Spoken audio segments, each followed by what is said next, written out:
جی السلام علیکم ناظرین، دا زوم پوائنٹ کے ساتھ میں ہوں لقمان کیازئی۔ ناظرین، الیکشن کے حوالے سے مختلف ایریاز میں جا کے پوری نصیر آباد ڈویژن کے تمام ایم این اے اور ایم پی ایس کے امیدوار کے جتنے بھی امیدوار ہیں ان سب کے انٹرویو کا سلسلہ ہمارا جاری ہے۔ تو آج اس وقت ہم موجود ہیں ڈیرہ مراد میں، ڈیرہ مراد جمالی میں۔ اس وقت ہمارے ساتھ موجود ہیں پیپلز پارٹی کے سینئر رہنما میر صادق علی خان عمرانی صاحب۔ کچھ باتیں کریں گے ان سے الیکشن کے حوالے سے۔ السلام علیکم میر صاحب۔ السلام۔ میر صاحب بہت شکریہ وقت دینے کے لیے۔ پہلا سوال میر صاحب یہ کہ اس وقت پورے ڈویژن میں لوگوں میں ایک ابہام ہے کہ کیونکہ ریسنٹلی میر سکندر خان عمرانی صاحب نے بھی پیپلز پارٹی میں شمولیت کی، تو ٹکٹ کے حوالے سے تھوڑا لوگوں میں ابہام ہے۔ تو اس حوالے سے آپ کیا کہتے ہیں، شور ہیں کہ ٹکٹ پیپلز پارٹی آپ کو دے گی؟ دیکھیں، ہمارا پارٹی کا ایک پارلیمانی سسٹم ہے۔ ہمارا نومبر میں پارلیمانی بورڈ کا اجلاس ہوا جس میں یہ طے ہوا تھا کہ پیپلز پارٹی حلقہ پی بی 13 میں مجھے ٹکٹ دینے کا فیصلہ اصولی طور پر پارٹی نے کر دیا۔ مجھے پاکستان پیپلز پارٹی میں 51 سال ہوئے ہیں، 1973 سے لے کر آج تک میں واحد آدمی ہوں بلوچستان کے اندر کہ ہم لوگوں نے اپنی پارٹی تبدیل نہیں کی، اپنی نظریات اور اپنی جد و جہد کو آگے بڑھاتے ہوئے ہمیشہ ثابت قدمی سے رہے ہیں۔ ایک آدمی کل آیا ہے، وہ دعویٰ کرتا ہے کہ جی مجھے ٹکٹ ملے گا، اس کا فیصلہ پارٹی کی قیادت کرے گی۔ آپ سمجھتے ہیں کہ ایک 52 سال والے کو پارٹی چھوڑ کر 10 دن والے کو کہے گا کہ میں آپ کو ٹکٹ دوں گا؟ یہ سوال میں آپ سے کرتا ہوں، کیا یہ ممکن ہے؟ اگر جمہوری حساب سے دیکھا جائے تو بالکل ممکن نہیں ہے۔ اگر ممکن ہے تو اس کا فیصلہ پھر ہمارے ساتھی کریں گے کہ ہم نے کیا کرنا ہے۔ میں خود بورڈ کا ممبر ہوں اور پھر سارے صوبے کی تنظیمیں بھی تحلیل کر دی گئی ہیں، ساتھ ہی جو کمیٹی بنائے اس کمیٹی میں کبھی میں ممبر ہوں۔ اس کے ساتھ ساتھ میں ٹکٹ دینے والوں میں سے میں ہوں، اس بورڈ کا ممبر ہوں۔ ہمارا یہ فیصلہ ہو چکا تھا، استا محمد کا بھی فیصلہ ہوا، ڈیرہ لایار، سبرپور، نصیر آباد، صرف تمبو کا فیصلہ باقی ہے اور این اے کا۔ باقی پیپلز پارٹی ایک جمہوری پارٹی ہے، دروازے کھلے ہیں، جو اس کے نظریات اور سوچ سے اتفاق کرتا ہے ویلکم۔ باقی صرف آپ نے دیکھا کہ یہاں بلوچستان کے اندر ہر الیکشن میں ان کے نقشے، ان کا سوچ، ان کے نشان، ان کی پارٹیاں تبدیل ہوتی ہیں بلوچستان کے اندر۔ تو اب بھی انہوں نے راستے تبدیل کیے ہیں، نشانات تبدیل کیے ہیں، نئی سوچ کے ساتھ آ رہے ہیں اور جا رہے ہیں۔ آنے والے اور جانے والوں میں فرق ہوتا ہے، ایک پرانے لوگ ہیں نظریاتی، اس میں اور آنے اور جانے والوں کا کوئی سوچ نہیں ہے۔ پھر ہمارا الیکشن کی بنیاد ہی یہی ہے کہ اس 5 سالہ دور حکومت میں نصیر آباد، جعفر آباد، صوبت پور، ان علاقوں میں جو عوامی نمائندے تھے، جو سلیکٹڈ بن کے آئے، بھاری معاوضہ دے کے آئے تھے، جنہوں نے میں 2018 کا الیکشن بھی جیت چکا ہوں، نتائج تبدیل کیے۔ اس لیے ہم یہ کہہ رہے ہیں کہ عوام کو اپنی رائے کے اظہار رائے کی آزادی ہونی چاہیے، ووٹ کے تقدس کو پامال نہیں کرنی چاہیے، عوام کے رائے پہ ڈاکہ نہیں ڈالنا چاہیے، عوام کو آزادی اور شعوری طور پر ان کو ووٹ دینے کا حق ملنا چاہیے، جس کے لیے ذوالفقار علی بھٹو نے اور پاکستان پیپلز پارٹی نے محترمہ بے نظیر بھٹو صاحبہ نے جد و جہد کی اور اپنی جانوں کا نذرانہ دیا۔ ہم ان کے سوچ کے حقیقی وارث ہیں، ہم جد و جہد کر رہے ہیں اور یقیناً اس کا فیصلہ تو وقت کرے گا۔ باقی سوشل میڈیا پہ اپنے آپ کو ہیرو ازم کا کوئی شکار ہے، ڈھول بجا کے لوگوں کو نچانے کا سے ووٹ نہیں ملتے ہیں۔ میں صاحب سوری فار انٹرپشن، آپ نے کہا کہ 51 سال مجھے پیپلز پارٹی میں ہوا ہے، جی یقیناً ہم بھی واقف ہیں اس چیز سے۔ تو 51 سالہ دور میں آپ کے سیاسی سفر 51 سال کا رہا، آج بھی اسی جماعت سے آپ تعلق رکھتے ہیں، آپ الیکشن بھی جیت گئے، اسمبلی میں گئے پچھلے ادوار میں، تو کیا وجہ تھی کہ نصیر آباد میں خصوصی ڈیرہ مراد جمالی میں کوئی میگا پروجیکٹ آج تک نہیں ہے، چاہے ہاسپٹل کی شکل میں ہو، یونیورسٹی کی شکل میں ہو یا کسی اور شکل میں، میگا پروجیکٹ ہمیں کیوں نظر نہیں آیا؟ دیکھیں، آپ کو صحافت میں کتنا عرصہ ہوا ہے؟ تھوڑا ہی عرصہ ہوئے، جی، تھوڑا ہی تو عرصہ۔ اسی لیے آپ کو نظر نہیں آ رہا ہے۔ یہ ڈیرہ مراد شہر ہے، اس ڈیرہ مراد شہر میں 1 انچ روڈ نہیں تھا۔ آج جتنے بھی روڈ یہاں پہ نظر آ رہے ہیں یہ صادق عمرانی نے دیے بنائے تھے۔ یہاں کوئی کالج نہیں تھا، ہم نے 2 college, girls college, boys college Sadiq Umrani نے بنا کے دیے۔ یہاں پہ 800 سے زیادہ لوگوں کو روزگار صادق عمرانی نے دیے۔ صحیح ہے؟ ٹھیک ہے۔ استا محمد جھٹپٹ ڈیرہ مراد کو سوئی گیس پیپلز پارٹی کے دور حکومت میں محترمہ بے نظیر بھٹو شہید نے آ کر یہاں پہ پارک میں اس کی سنگ بنیاد رکھی، افتتاح کیا۔ آئی ایکسپٹ سر، یہ باتیں ٹھیک بالکل ہے، کام ہوئے ہیں۔ اچ پاور پلانٹ پیپلز پارٹی کے دور حکومت میں یہاں پہ بنائی گئی۔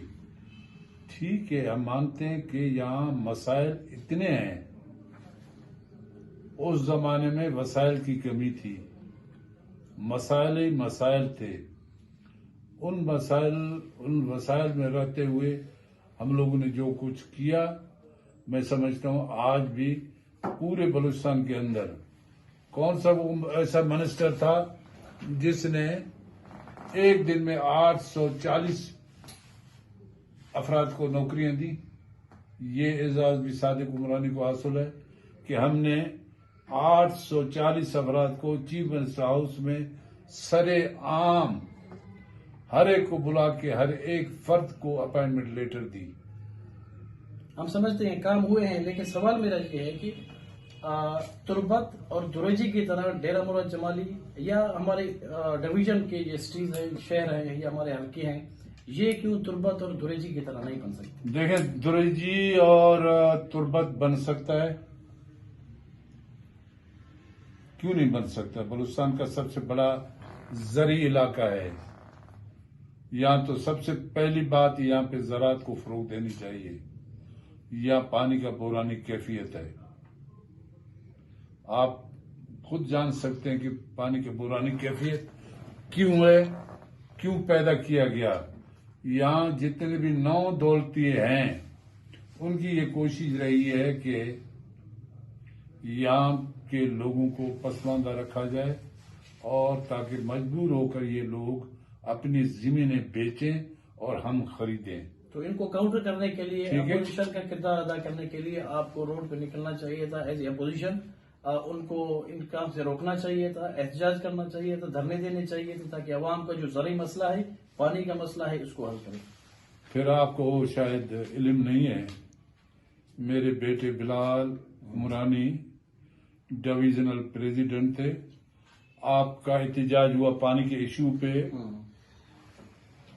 بائی پاس پہ جھٹپٹ وہاں آئے، احتجاجی مظاہرے سے خطاب کیا، ان کے ساتھ دھرنے میں شامل رہا، یہاں پر فیٹر پل پہ دھرنا دیا گیا، اس میں شامل رہے، 45 افراد کے ساتھ اس کے خلاف FIR درج کی گئی، اس نے اگلے دن جا کر تھانے میں گرفتاری دی۔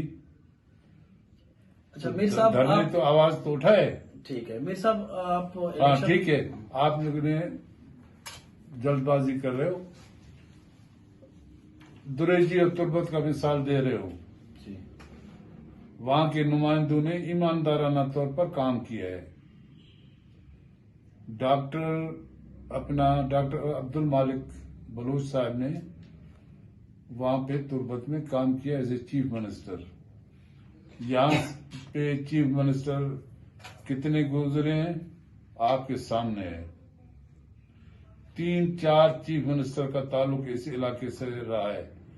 یہاں کے قبائلی تھے, یہاں کے نمائندے تھے. 2 پرائم منسٹر اس علاقے سے رہے ہیں. گورنر یہاں سے رہا ہے. ڈپٹی چیئرمین سینٹ اس علاقے سے رہا ہے. لیکن انہوں نے کچھ نہیں کیا,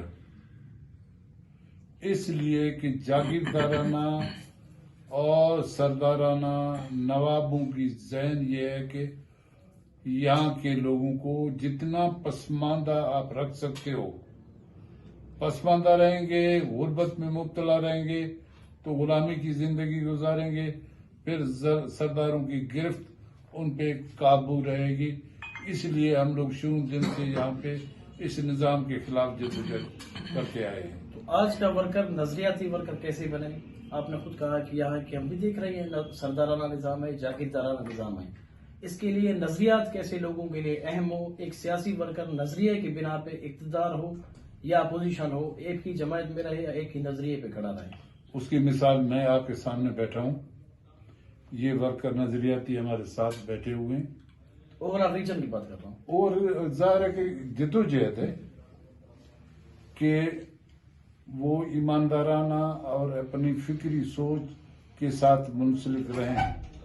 لیکن ہمارے ملک میں بدقسمتی یہی رہی ہے کہ یہاں پہ نظریاتی سوچ کو فروغ دینے کے بجائے ان لوگوں کی حوصلہ شکنی کی گئی ہے. ان کی حوصلہ شکنی ہوتی رہی ہے. ان کو پسماندہ رکھا گیا ہے. ان کو تنگ دستی کے حالات میں رکھا گیا تاکہ ان کی سوچ محدود ہو, اس سے آگے نہیں سوچ سکیں. تو اب وقت ہے, الیکشن آ رہے ہیں نا, فرض بنتا ہے کہ یہاں پہ 5 MP اس علاقے سے گزرے ہیں. ہمارے علاقے سے 2 MNA ہیں. انہوں نے ان علاقوں میں کیا کیا ہے؟ سالانہ 4 ارب روپے ان کے پاس ملے ہیں. فنڈ ان کے ذاتی مالات تو بن گئے ہیں, بنگلے تو بن گئے ہیں. 3 4 لینڈ کروزر ان کے پاس نئے بنے. کل تو 50 موٹر سائیکل بھی ان کے پاس نہیں تھا. یہ ریاست کی بھی ذمہ داری بنتی ہے کہ ایسے کرپٹ نااہل لوگوں کے راستے میں رکاوٹ بنے. لیکن بدقسمتی یہاں پہ یہی رہی ہے کہ یہاں پہ کرپٹ لوگوں کو, نااہل لوگوں کو آگے بڑھاتے ہیں تاکہ حقیقی نظریاتی لوگ, اچھے کردار کے لوگ آگے نہ آ سکیں. میر صاحب گزشتہ جو 5 سال اب جو گزرے ہیں ان میں آپ کیا سمجھتے ہیں کہ اس حلقے کے لیے کام ہوا ہے یا نہیں ہوا ہے, اور آپ کا منشور آنے والے الیکشن میں کیا ہوگا, آپ کیا کام کریں گے؟ دیکھیں, گزشتہ 5 سالوں میں نے پہلے کہا کہ ہر NPA کو سالانہ 3 4 ارب 8 ارب روپے بھی فنڈ ملے ہیں.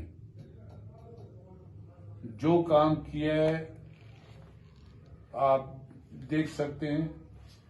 ان سے جا کر سوال کریں کہ کہاں پہ اتنے پیسے خرچ ہوئے, کیوں ترقیاتی کام نہیں ہوئے. آپ جعفر آباد کو لے لیں, اپنے حلقے کا, وہاں کیا ہوا؟ پانی پینے کے لیے نہیں ہے. بارشیں ہوتی ہیں تو لوگ گھروں سے نہیں نکل سکتے. یہی حال یہاں کا ہے. سیلاب آئے, یہ تو سلیکٹڈ لوگ تھے, انہوں نے تو غریب لوگوں کا آٹا بھی چوری کیا ہے. DC سے مل کے 50-50 پہ مال لوٹا. آج بھی ان کے گودام بھرے ہوئے ہیں آٹوں سے, چاولوں سے, گھی سے. آٹا اٹھا کے پھینک رہے ہیں. غریب لوگوں کو نہیں دیا, خیمے نہیں دیے.